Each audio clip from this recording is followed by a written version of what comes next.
datang di Dr. BMD Podcast, Your Trusted Pediatric Surgeon. Tempat di mana kita ngobrol santai tentang segala hal seputar kesehatan dan tumbuh kembang anak. Di podcast ini, kami akan mengupas tuntas topik-topik menarik mulai dari tips menjaga kesehatan anak, panduan tumbuh kembang yang optimal, hingga solusi untuk berbagai tantangan yang sering dihadapi parents. Semuanya bersama para ahli dan praktisi terpercaya. Jadi, pastikan parents tidak melewatkan tips dan info pentingnya ya, karena kesehatan anak adalah prioritas utama kita. Your Trusted Pediatric Surgeon, Dr. BMD. Dengan senang hati, kami perkenalkan narasumber kita, Dr. BMD, Dr. Barmadi Satrio, spesialis bedah anak, subspesialis digestif anak. Seorang dokter spesialis bedah anak yang berpengalaman dan memiliki komitmen kuat dalam merawat pasien bayi dan juga anak. Beliau selalu berusaha memberikan penanganan yang terbaik bagi anak-anak. Saya sapa dulu, selamat datang di podcast ini Dr. Barmadi Satrio. Saya dok. Alhamdulillah. Oke parents, kali ini kita akan membahas tentang hernia. Biasa parents tahu hernia itu turun bro atau turun perut, atau mungkin ususnya turun gitu ya. Kita harus bahas sebahas-bahasnya ya, mumpung ada ahlinya di sini. Mungkin di awal Dr. Barmadi, Dr. BMD, hernia itu apa sih dok? Biar parents tercerahkan. Ya, terima kasih ya atas pertanyaannya. Jadi memang hernia itu sering dikenal orang ya sebagai tadi disebutkan dokter turun bro atau apa ya, tapi secara medis, secara ilmiah itu secara di bidang kedokteran, hernia itu adalah keluarnya ya suatu tonjolan di perut. Kenapa menonjol? Karena ada isi perut yang keluar dari dinding, jadi dia menembus. Kenapa bisa menembus? Karena ada suatu lubang. Jadi kalau ada lubang ya kita kan suka keluar masuk dari situ. Jadi ada istilahnya kalau di bidang dokter ada defek. Tapi yang untuk asal biar lebih memudahkan, jadi di perut kita itu seperti ruang, ada dinding-dindingnya. Ini ada satu area yang dia lemah atau lubang. Nah sehingga jadi isinya perut itu ada yang ikut keluar. Jadi isi perut kan macam-macam ya, bisa usus, bisa ada yang lain ya. Jadi dia keluar masuk gitu. Berarti nggak selalu harus usus ya dok? Ya, hanya konten abdomen, isi perut yang keluar karena ada harusnya ada yang menutup ya, di dinding perut menutup, tapi dia ada yang terbuka. Tapi masih diliputi oleh kulit, jadi bukan terus isi-isinya untuk keluar kelihatan, keluar kayak apa terburai gitu ya, enggak. Tapi ada yang kulit menutup, tapi karena di situ tidak ada dinding otot yang atau fascia yang menahan, jadi dia suka keluar karena nggak ada yang menahan. Jadi normalnya harusnya tertahan ya dok? Ya, keluar ya. kan? Jadi normalnya nggak benjol, jadi misalnya kan ada bulging atau hal yang benjol yang nggak normal. Dok, bedanya hernia anak dengan dewasa ada nggak dok? Ya. Atau sama aja? Jadi memang untuk anak di sini kita harus ingat bahwa anak bukan dewasa mini ya. Jadi bukan kayak daus mini ya. Jadi bukan kita kan sama aja penyakit dewasa sama anaknya. Ini berbeda sekali. Jadi dari istilahnya etiologi penyebabnya itu sangat berbeda, itu satu. Kedua, kemudian juga kalau gejala mirip. Gejala mirip ya? Mirip, jadi memang sama-sama keluarnya benjolan yang sifatnya keluar masuk. Jadi kalau benjolan yang ada terus begitu hernia. Tapi kalau yang khas untuk hernia memang benjolan itu bisa keluar masuk. Hilang timbul, hilang ada dan tiada seperti hubungan ya. Jadi keluar masuk gitu yang khas. Dan memang biasanya di dinding perut. Nah, yang ketiga penanganannya. Jadi penanganannya ini berbeda dengan dewasa. Mungkin sama-sama ada tindakan operasi, tapi prinsip dan tata laksananya berbeda dengan dewasa. Ya, karena sebabnya juga berbeda. Oke baik dok, untuk hernia pada anak atau bayi gitu ya, yang sering terjadi case-nya ini umur berapa dok? Perempuan laki-laki ada bedanya nggak? Ya, Jadi kalau pada bayi dan anak, hernia di sini disebabkan karena bawaan. Bawaan, lebih ke bawaan. Jadi bukan karena seperti yang dewasa, biasanya karena ada kelemahan di perut Iya. ya. Kalau pada anak ini karena bawaan. Jadi kalau dari bawaan berarti memang sejak lahir. Nah, prosesnya memang sejak di dalam kandungan, karena ada cerita ada lubang yang mungkin harusnya menutup. Normalnya dia tetap Kita terbuka. masih terbuka. Jadi ya ini dia suka lewat tuh yang Iya. gitu. Ya kan mana anak kalau dia ke lubang kan main aja gitu ya. Ini tidak begitu. Jadi Ini usia berapa dok kalau ininya? kalau bawaan Paling banyak, yang paling banyak usia berapa kalau jadi kiss? kalau bawaan itu sebenarnya kan memang dari bayi. Dari bayi itu biasanya sudah dikenali. Sudah ketahuan. Iya. Cuman memang tergantung defeknya, Iya. lebarnya lubang itu. Kalau ada lubang-lubang yang mungkin kecil, ya itu dia kadang baru manifestnya setelah mungkin anak-anak umur setahun, Oke. baru kelihatan. Tetapi bukan berarti dia tidak ada sejak lahir. Jadi kalau pada bayi dan anak, selama memang bukan karena ada bekas operasi atau bekas trauma yang mungkin hal lain, itu memang bawaan. Berarti luasnya si robek, si bolongan itu ya dok ya, Ya, yang untuk mempengaruhi dia usia berapa kelihatan gitu ya dok ya. Oh berarti kebanyakan memang sejak lahir sudah ketahuan. karena saya udah baca dok, kebanyakan hernia itu sebelum usia setahun. Jadi bisa diasumsi parents mungkin di rumah ya, parents di rumah mikir kalau udah lebih dari setahun udah aman nih dari hernia. Ya. Itu bisa dibilang benar nggak dok? Ya, jadi mitos-mitos seperti itu kadang bikin kita agak terlena ya gitu karena PHP istilahnya. PHP, betul. Suka PHP karena Udah tenang nih, Dok. informasi yang nggak benar. Malah seringkali itu kadang mereka juga heran, kok bisa ya dok hernia padahal masih anak. Setahu saya kan kalau hernia itu sudah tua ya dok, Iya. yang kerja berat. Betul. Gitu. Memang itu faktor pencetus kalau pada yang dewasa. Tapi kalau pada anak, karena dia memang awalnya sudah ada, jadi seringkali malah berapa kasus itu kita temui di atas 1 tahun. Karena pada waktu umur 1 tahun, anak sudah belajar berdiri, berjalan. Iya. Nah, Itu baru dia berjalan lari kan. Nah, hernia ini kan timbulnya kalau dia dorong itu kalau Gravitasi dia ke gitu kanan. ya. Nah, dia ke kanan, pas mengejar, nangis, gitu, dan waktu dia beraktivitas kan, serta mengejam ya, ada tekanan perutnya lebih tinggi, itu suka mendorong. Yang awalnya mungkin kecil, belum kelihatan waktu bayi.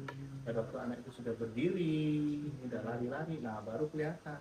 Jadi kok baru setahun ya dok kan katanya ini bawaan. Nah, jadi memang halnya seperti jadi dipicunya karena memang aktivitas anak juga. ada ya aktivitas dan gravitasi. Gravitasi, Ya, kan biasanya kebanyakan hernia kan dilipat paha. Ya. Nah dilipat paha itu kan dia kalau dia sudah berdiri, anak sudah berdiri, Kelihatan. nah ini iya kan turun Kalau kan dia arahnya ke sep, bawah. hilang lagi dong. Nah, Tuh. kalau bayi kan tiduran terus gini Iya, kan, nggak ada kelihatan. kalau kecil-kecil ini nggak kelihatan. Oke.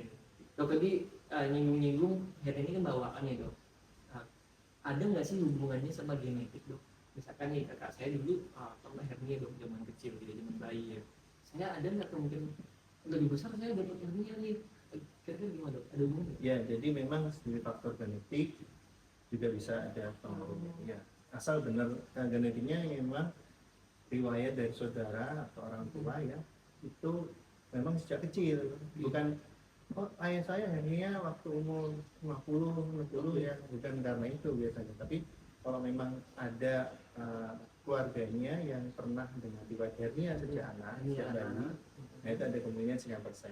Ya, Karena hernia anak juga gitu ya dok? ya anaknya atau saudaranya ada kecenderungan untuk kesana, tapi itu kecil sih. Lebih kecil. Cuman bukan berarti kalau terus kalau kita hernia nanti anak kita yang enggak. Oke. Jadi itu ada faktor, tapi juga bukan berarti terus selalu. Dikit-dikit genetik bro, banyak kan kayak gitu. Terus juga karena ada faktor misalnya bayinya dulu prematur. Ya, kalau bayi prematur ya itu memang angka kejadiannya lebih tinggi daripada yang nggak prematur. Iya benar. Tapi bukan berarti kalau nggak prematur nggak bisa hernia. Tapi ya. Cuman memang lebih besar risikonya pada bayi prematur. Bisa ditanyakan juga laki cewek ada beda nggak? Beda. Kalau laki lebih sering. Lebih sering case-nya Ya, jadi hernia pada anak itu lebih banyak pada laki-laki. perempuan. Karena apanya dok mungkin? Ya, jadi waktu dulu itu sebenarnya saluran hernia itu awalnya itu tempat turunnya dua Testis, belir ya, Oh. dua belir anak ke kantong zakat. Oh makanya Jalannya itu Jalannya waktu itu. dia nggak nutup, akhirnya seringkali jadi hernia. Harusnya kan habis lewat sudah ditutup kan nggak Iya, dipakai iya. lagi untuk lewat Kalau lain. perempuan kan nggak ada Nah, testisnya ya dok. tetapi kan tetap saluran itu ada, tetapi mungkin lebih pendek, tidak menonjol daripada cowok ya. Oke dok. Dok ini penting buat parents ya. Deteksi dirinya seperti apa dok? Ya, Kan jadi kita nggak tahu nih ya. nah, Gimana nih cara ngeceknya dok? Itu gimana? ya paling mudah itu soalnya karena hernia itu sangat hal yang bizar ya, yang aneh gitu ya. Anak tahu-tahu ada benjolan yang harusnya nggak keluar benjolan, itu yang paling gampang. Jadi benjolan yang keluar bisa dilipat paha atau pusar ya. Paha, pusar, Nah, itu yang keluar saat anak menangis. menangis paling sering ya dok. Mengejan ya, misalnya Mengejan. puk ya, yang mungkin keras yang mengejan terus keluar benjolannya itu bisa. Oke. Ini hernia bukan karena dia pupnya keras dok ya? Nah, Kadang bisa masalah kayak ambeien nih, iya, iya. bukan ya dok ya? Jadi bukan karena etiologinya bukan karena pupnya ya. Jadi mungkin kalian juga seringkali kan wah ini karena BAB-nya keras nih. Ya. Kadang kan juga banyak nih sekarang zaman-zaman nih anak-anak pupnya suka keras. Nanti kita bisa bahas di podcast Iya. selanjutnya. Ya. Boleh. Nah itu bisa menjadi pemicu. Jadi yang awalnya nggak kelihatan jadi kelihatan. Pemicu aja ya dok, bukan Nah, penyebab. Bukan penyebab. Jadi malah ketahuan malah ya. Oke Dok dok, bersyukur malah Pak. bersyukur pak. Bisa ketahuan. Tapi ya sebenarnya enggak juga ya. Tapi yang paling gampang deteksinya seperti ini. Jadi nanti paling gampang mengenalinya ada benjolan yang harusnya tidak ada ya di tempat-tempat biasanya di lipat paha, di pusar itu kebanyakan itu ya hilang timbul. Timbul Kalau ya. pas nangis keluar kok besar, tapi nanti kalau dia tidur hilang. Oke.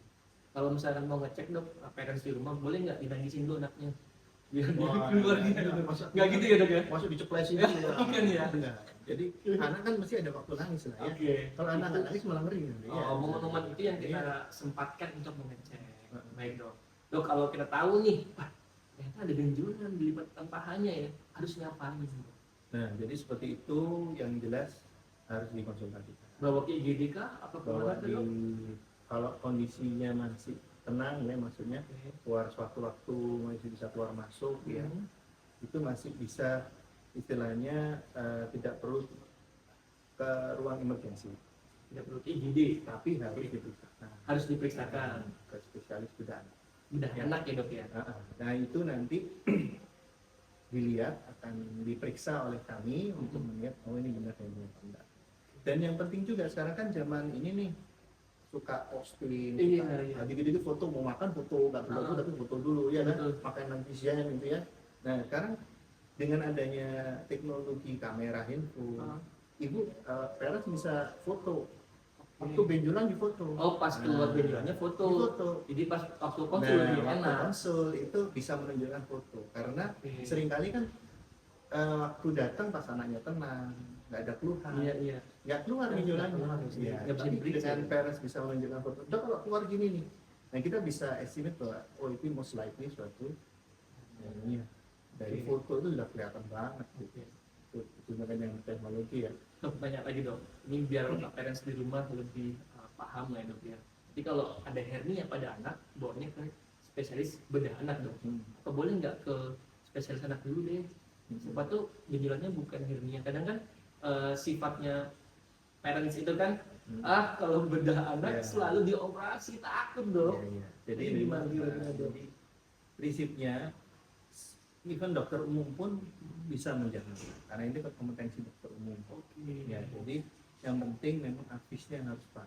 Memang kalau dari ilmuwan kami apabila seorang dokter umum atau dokter anak ya boleh bawa kemana boleh, yang penting jangan bawa ke tabib atau Oke. dukun gitu ya. Atau ke dukun nggak boleh ya dok ya? Tapi kedudukan nggak boleh, ke dokter umum boleh. Iya, Nah, nanti dari dokter umum akan menyarankan ini Oke. akan dirujuk gini dan juga mereka juga akan lihat oh ini memang hernia bu, dari juga aktif ya, dan untuk tindakan memang ke bedah karena tindakan untuk hernia yang dilipat paha itu memang karena lubang harus ditutup dong. Oke. Gimana cara nutup kalau cuma di oles-oles nah ini nggak bisa lah, mau diminum obat sampai seberapa juga nggak akan nutup ya kan? Dok, tapi saya pernah baca dok, katanya hernia itu nggak harus dioperasi. Jadi gimana dok? Ya Nah, jadi ini kontroversi kah atau seperti apa? Dan mungkin bisa diluruskan ya. ya jadi kalau dari keilmuan kami, karena itu kan sudah jelas penyebabnya, Ya. etiologinya ya, cara anatomnya kita juga tahu, strukturnya, dan kita lihat memang di situ ada lubang. Kalau lubang memang biar dia nggak jadi lewatnya usus itu kita harus tutup. Nah untuk penutupan ini memang saat ini teknologi yang kita punya dengan operasi. Ya. Nah kalau yang tidak dengan operasi seringkali memang yang buat jadi orang suka jadi salah ya tangkapnya, mereka beranggapan bahwa lubang ini nanti akan menutup. Jadi pertama Dengan sendirinya. jadi dikasih PHP, oh nggak apa dibiarin dulu, nanti biasanya setahun ini bu hilang nutup sendiri loh. Sendiri, Nah, karena memang dia tidak menutup, Oke. mau dihitung sama kapan nggak akan nutup sampai Iya. menutup mata sendiri gitu ya, menutup benar kalau gitu ya. Jadi jangan sampai lah sampai gitu ya. Jadi lubang itu harus ditutup dan tidak ada kesempatan untuk menutup sendiri untuk yang hernia di lipat paha. Iya, iya. Beda juga kalau itu hernia di pusar. Nah, agak beda ini. Memang sama-sama ada lubang, tetapi kalau yang di pusar itu memang dengan bertambahnya umur, berkembangnya otot di daerah perut itu, Iya. dia defeknya itu bisa lubangnya bisa menutup, Lebih mengecil. Oh, dan bisa mengecil, mengecil dan menutup Oh, sampai di atas usia 2 tahun. Nah, tapi kalau yang dilipat paha, yang mau nunggu sampai Oke. zaman jebot ya nggak akan nutup. Kemudian tercerahkan sih dok, Ya. saya juga tercerahkan ya, berarti hernia pada anak yang masih bisa tanpa operasi kalau di Pusar. pusar penonjolannya. Kalau nonjolnya di lipat paha, ya mau nggak mau pasti dioperasi ya dok. Ya. Oke. Kalau ini juga pasti pertimbangan parents ya dok. Operasi pada anak tuh gimana sih dok efek sampingnya? Nanti ngaruh ke perkembangan anak itu gimana dok? Ya, jadi memang kenapa kita melakukan tindakan itu karena sudah tahu penyebabnya ya, dan kita juga harus menimbang risiko. Nah, jadi kalau memang manfaatnya ini lebih besar daripada mudarat atau kerugiannya, itu tentu kita akan mengambil manfaat. Jadi semua yang kita jalani di dunia ini pasti berisiko. Pasti Ya, pilihan. pasti berisiko pilihan. Ya. Mau jalan-jalan ke TP atau kemana itu juga risiko. Ya, kan? Risiko keseleo, risiko apa ya kan, risiko nggak punya duit, ya kan. Nah, Betul. jadi seperti itu. Jadi hernia ini yang harus parents ketahui bahwa risiko komplikasinya itu lebih berat. Karena apa? Risiko yang sering bisa terjadi adalah usus yang keluar itu terjepit. Istilahnya hernia intrastrata atau strangulata. Jadi bayangin usus keluar karena jalannya itu kan sebenarnya nggak gede-gede amat, seringkali ada yang kecil ya sempit. Padahal usus gitu banyaknya suka lewat situ masuk. Jadi masuk ke lubang ini Nggak bisa balik lagi tidak ya? bisa balik. Nah ini kejeret kayak orang di bayangin usus kayak cekek. Gimana ususnya? Bisa pecah juga dok? Bisa busuk, Oh, bisa mati ya. Kalau kita gantung diri Iya. mati nggak? Nah, itu gantung yang atas ya. Tapi itu bayangin dia kejepit sehingga gangguan aliran pembuluh darah sehingga usus yang kecil itu bisa busuk. Makanya itu kita menyarankan atau menganjurkan untuk tindakannya memang harus ditutup sebelum bikin masalah. Oke. Kayak gitu kan. Jadi untuk risiko pembiusan, pembedahan semua pasti ada. Pasti ada. Tetapi tugas kami di sini adalah mempersiapkan ya, putra putri parents ini untuk menjalani tindakan pembedahan yang aman. Jadi pasti ada premedikasi dok ya? Iya kan kita lihat ini anaknya kira-kira kondisinya fit untuk Iya. operasi, kita cek dulu labnya. Ya, nanti kita itu bukan hanya saya aja yang operasi, nanti ada dokter Tim ya, anestesi, iya tim. Jadi penanganannya itu oleh tim. Ada dokter bius, ada saya, ada perawatnya ya. Kalau perlu mungkin dokter anak juga terlibat. Iya. Kalau misalnya, oh anak ini ada mungkin masalah ada penyakitnya yang harus disembuhkan dulu. Itu kita nggak semata-mata pokoknya iris ya, itu tukang jagal pokoknya. Itu enggak. Pasti kita mau operasi pun juga, nah ini safe kita gunakan ya.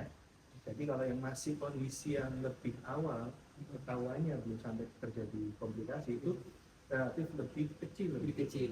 Tadi kalau sampai yang kecekek itu dok, Nah, itu yang bisa emergency mungkin dok. iya, kalau sudah gitu mau nggak mau kayak mau perang tapi dengan peralatan seadanya. Iya, kalau kita ini kan mau perang nih, tapi disiapin dulu nih, aku mau pakai ini, Oke. pakai senjata ini, mau pakai apa, Iya. apa tahan peluru, Iya. apa iya kan? Mobil tahan Jadi peluru. kita mau kemana kan sudah persiapan. Mau keluar naik sepeda motor pakai helm. Pakai helm dulu. Iya kan? Iya. Masa mau bangun tidur belum mandi nggak pakai Langsung helm? berangkat. Iya. Ya kan enggak lah. Jadi seperti itu.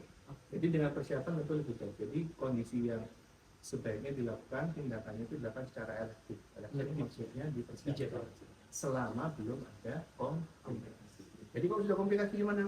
Mau nggak mau, suka nggak suka, terpaksa keluar gawat darurat, ya dipersiapkan untuk tindakan karena kita mengejar waktu untuk mencegah pembusukan.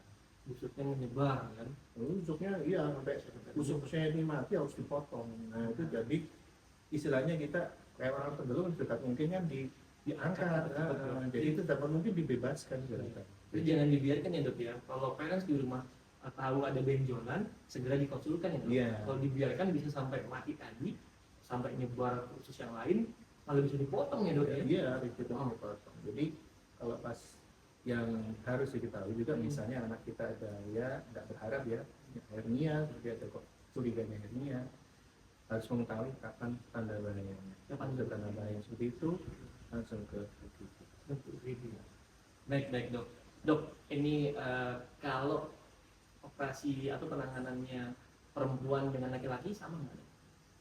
Iya. Case-nya. Jadi prinsip operasinya sama, ya. Tekniknya hampir sama. Cuman kita di situ ada struktur yang dimiliki cowok, tapi ada pada cewek. Iya. Jadi di jalan itu, di kantong itu seringkali memang berjalan juga salurannya itu, tempat lewatnya juga saluran sperma dan pembuluh darah ke buah zakar. Iya, untuk ada cowok. Ya. Nah itu yang kita harus amankan. Oke. Kalau pada cewek karena tidak ada saluran itu, jadi relatif lebih tidak serumit cowok. Kalau cowok kita harus cari dulu tuh. Jadi kalau operasi hernia ini salah satu yang kita prioritaskan keselamatannya adalah saluran suburan itu. Kalau Reproduksi. iya, kalau Masa depan. sperma dan iya. Yang Iya, ke iya. depan itu yang tujuan. Nah itu sama pembuluh darahnya. Oke. Jadi waktu operasi hernia kita cari dulu, pisahin dulu, diamainin dulu, baru saluran yang kantongnya itu menunjukkan betul. Gitu kalau pada cewek. Kalau cewek bukan berarti lebih mudah, enggak ya, tapi relatif kita lebih aman, nggak sampai risiko mencederai Salurannya. Jadi memang malah target utama kita bukan waktu operasi ya, Percepatan gitu ya. cepet-cepetan apa malah pertama kan Wah. saya juga ajarin ke apa PPDS Murid-murid ya. murid-murid itu amanin dulu nih, benar-benar harus diidentifikasi, dipisahin, baru kita itu. Karena di situ yang penting, jangan sampai kita mengikat salurannya itu. Saluran reproduksinya malah diikat dok. Dan itu juga ada kesulitan kalau kasusnya ini kasus gawat darurat.